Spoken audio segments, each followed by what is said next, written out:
ஜொஹோர் பாரு Singapore RTS லிங்கின் புக்கெட் Sagar நிலையத்தை KTMB ரயில் நிலையத்துடன் நேரடியாக இணைக்க மலேசிய அரசு 60 மில்லியன் ரிங்கிட் செலவிட உள்ளது.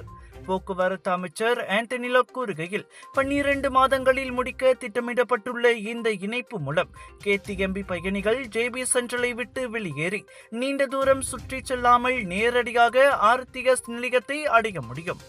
மேலும் புக்கெட் சாகர் நிலையம் ஜேபி சென்ட்ரல் அருகில் உள்ள பேருந்து மையத்துடன் நடைபாலம் மூலம் இணைக்கப்படும். ஆர்டிஎஸ் சேவை தொடங்கும் போது கூடுதல் பேருந்து சேவைகளும் அறிமுகப்படுத்தப்பட உள்ளன.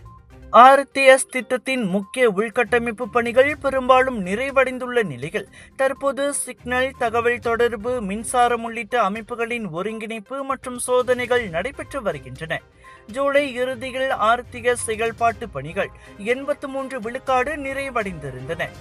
ஜொஹோர் பாருவை சுற்றியுள்ள குடியிருப்பு பகுதிகளில் இருந்து புக்கெட் சாகருக்கு பயணிகளை அழைத்து வர குறைந்தது 200 புதிய பேருந்துகளை அறிமுகப்படுத்தவும் அரசு திட்டமிட்டுள்ளது. ஆர்டிஎஸ் பயண கட்டணம் மலேசியா மற்றும் சிங்கப்பூர் இணைந்து பின்னர் அறிவிக்க உள்ளன.